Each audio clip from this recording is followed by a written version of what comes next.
this is Unit 8, Section 8.4, Hypothesis Testings for Proportions, Day 2. So, similar to our previous units, we are going to spend 2 days on proportions, and then we'll spend 2 days finishing up our unit on means. So last time we talked about kind of calculating the appropriate, using the appropriate tests on our calculator and finding that p-value. Today we're going to be practicing with that again. But instead of having the 4-step process written out for us, we'll follow that in one prompt. Excuse me.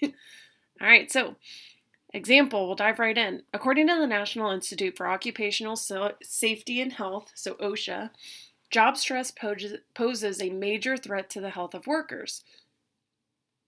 A news report claims that 75% of restaurant employees feel that work stress has a negative impact on their personal lives. Managers of a large restaurant chain wonder whether this claim is valid for their employees. A random sample of 100 employees finds that 68 answer yes when asked, does work have a negative impact on your personal life? Is this good reason to think that the proportion of all employees in this chain who would say yes differs from 75? All right, so we have a p-hat here that's 68 out of 100. So right now we do have evidence that it differs from 0.75.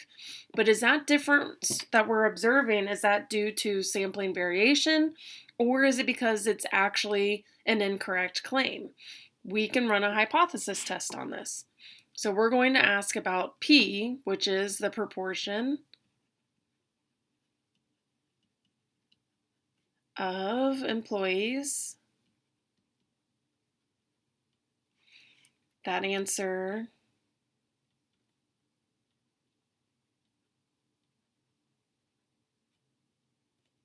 yes to the question or to the prompt. And so the claim that's been made is that p should be 0.75. And they're wondering, is this true for theirs? So they're wondering, does it differ from 0.75? And they haven't indicated an alpha level, so we'll just go to the default 0.05. So this is step 1 in our 4-step process. Step 2 is, what's our plan to test this hypothesis? We're going to do a 1-sample z-test. Okay, z for proportions, 1 sample is all we're taking. There are 3 conditions that have to be met. So we needed to make sure that our sample was random, and it says random there. We need to make sure that we haven't taken more than 10% of the population. So that's our 10% independence claim. All right, so if I take 100 times 10, is that smaller than the population? All right, so it says this is a large restaurant chain. All right, so I would imagine they have more than 1,000 employees here. And the third condition is we need to make sure that it is large enough to become approximately normal so we can use this z value. And so we had 68 successes, okay, and that would mean we would have 32 fails. Both of these are larger than 10, making it approximately normal. Our third step is to actually do the test, and this is going to be done on our calculator. So we'll have to report a z and a p-value. So what does z equal, and what's our p-value? Again, so we're observing a p-hat here that is equal to 0.68. So it right now supports our alternative that says maybe it isn't 0.75, maybe it's lower, and maybe they're doing a better job with morale at their restaurant. And so this is what we're testing. Is this just sampling variability, or is this a true difference? So on our calculators,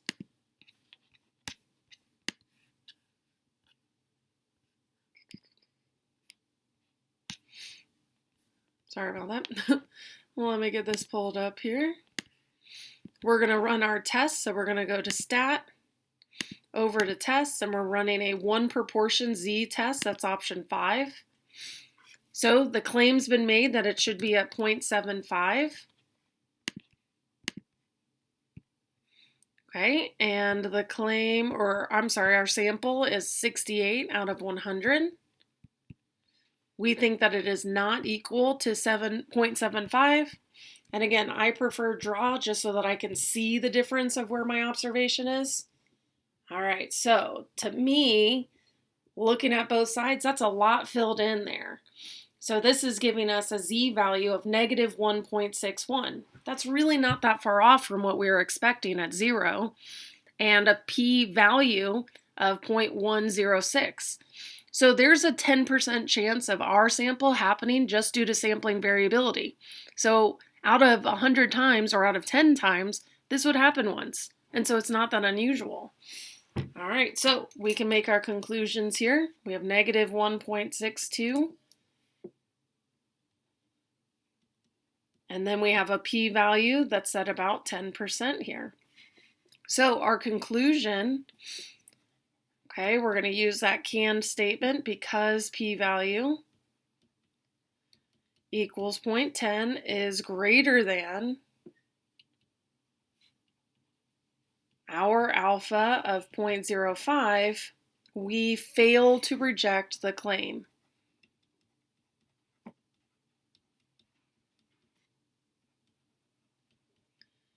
Okay, we failed to find evidence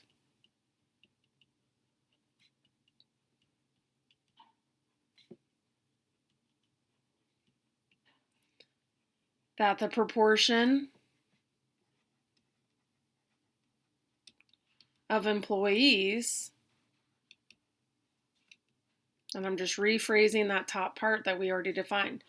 So we failed to find evidence that the proportion of employees that answer yes to the prompt differs from 0.75.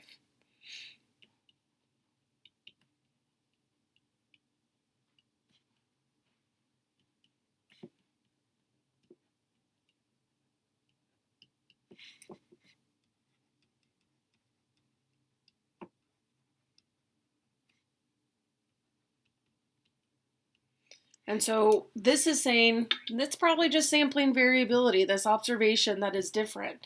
It's not so unusual, even if that claim is actually true. All right, the follow-up part here is what type of error are you in jeopardy of making, and how do you know? All right, well, we have a type 1, that's finding evidence you shouldn't have, and type 2 is failing to find evidence you should have. And so because on the previous example, we failed to reject, we're in jeopardy of making a type 2 error. And that's simply because we failed to reject in the test.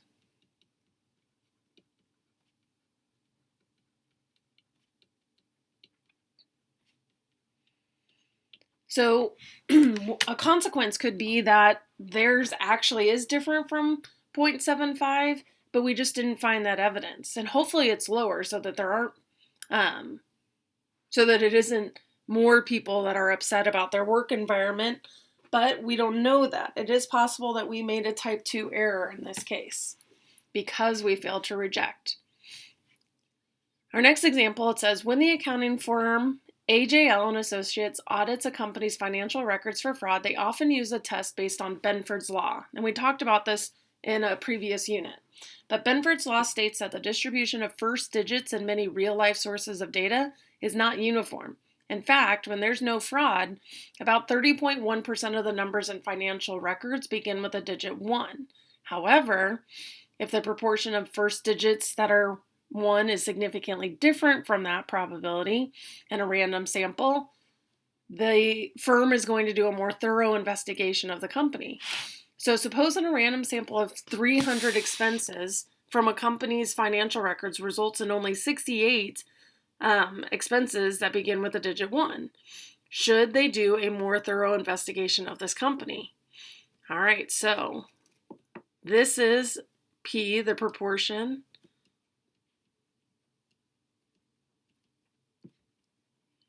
of financial records beginning with a digit 1.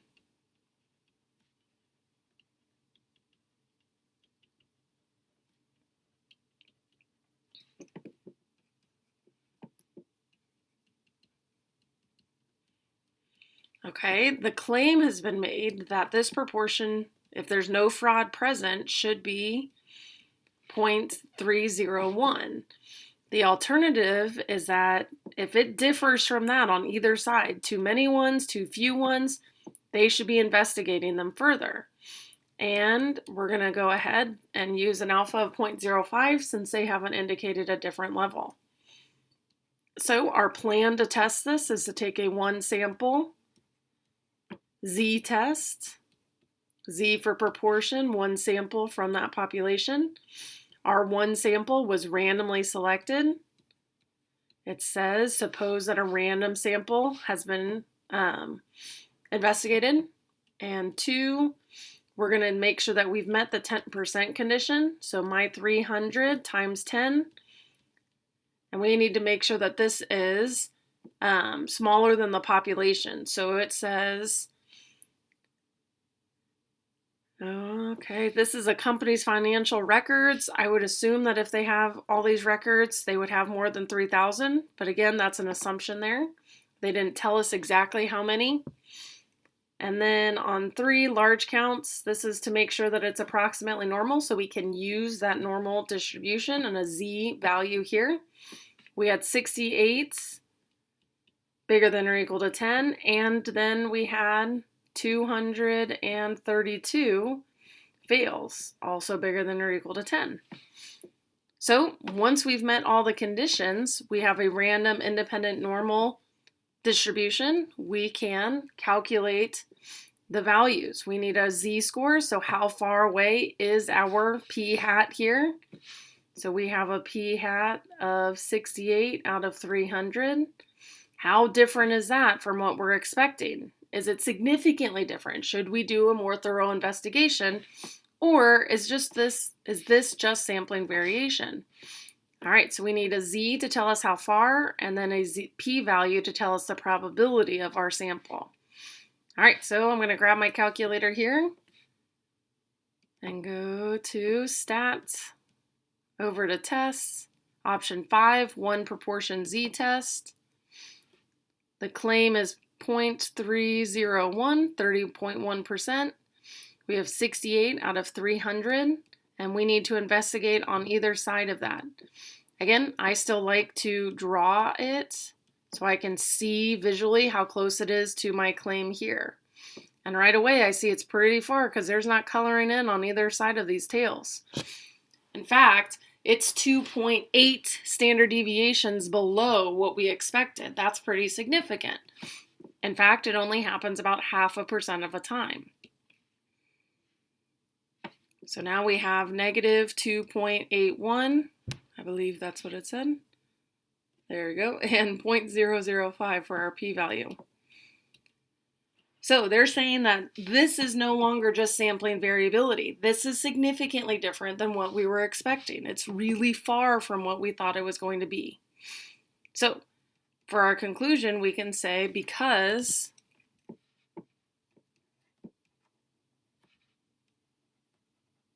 p-value equals 0.005 is less than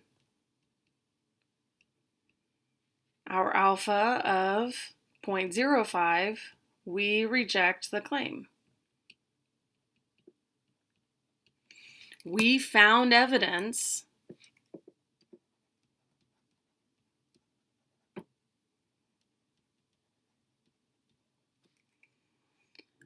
of the proportion is being different than 0.301. We found evidence the proportion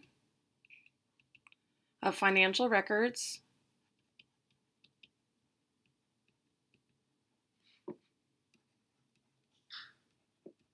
beginning with the digit 1 is different than 0.301.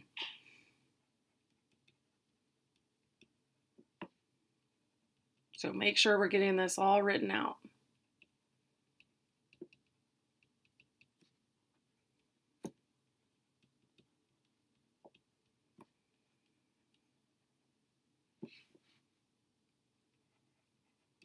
So we're saying they need to investigate further.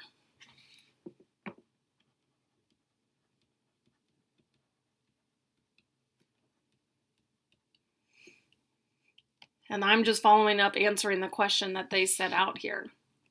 And so the type of error that we could have been making now, okay, this could have been a type 1 error. Maybe we found evidence we shouldn't have. So the type 1 error, how do we know? We rejected the claim. And what's the probability? The probability of a type 1 error, okay, is going to equal alpha. So in this case, we have a 5% chance of making a type 1 error, of rejecting the claim when we shouldn't have. So if you do conclude that we should reject the hypothesis, which we did, a confidence interval would be the next logical step. So if we reject, then we're saying, okay, the claim is incorrect. Can we go ahead and find an interval from that previous problem? Because we're saying, okay, it's not what they're claiming. Let's create a window where we think it could actually be. And so now we're going to do our 4-step process. We've already defined our variable. We've already checked the conditions. And so we don't need to do those again. But now we're going to use our one sample and create a Z interval. All right, so we are creating it. We've already checked the conditions. So I'm kind of blending this. We don't need to check the conditions again, but we need to create this. And so I'm going to use my calculator. We had 68 out of 300 was our best guess as the true proportion. And so it's at 22.7. So I'm going to say 23% here is our best guess, plus or minus 95% confidence. I'm going to use a 2 critical value times the standard error, 1 minus 0.23 out of now our 300. Okay, we could also use, instead of our p-hat, we could use what's been claimed here. And so I've seen this done as well. And so we'll see that it does create a little bit of a different window, but that it is very similar too. All right, so this is us saying we believe the claim, it should be that. But since we've already rejected, it's okay to build it here. All right, so I'm going to use my calculator and do 0.23 minus 2 times the square root of 0.23, 1 minus 0.23, divided by 300 in our sample. So I get, we think it's about 18% up to 18% up to 28%.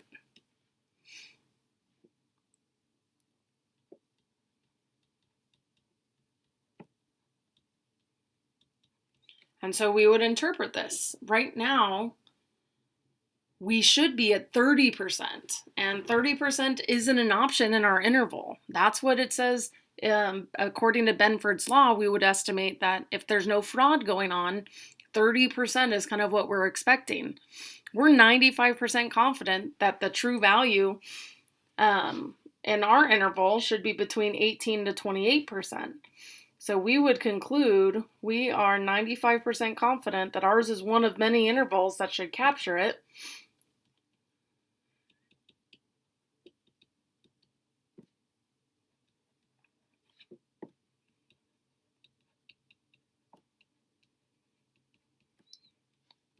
And we think this is what captures the true proportion for this company.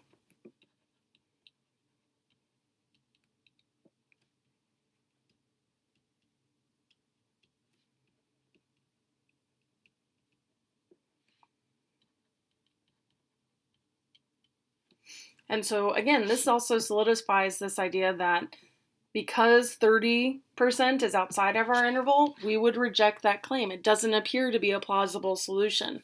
We need to investigate further on this company.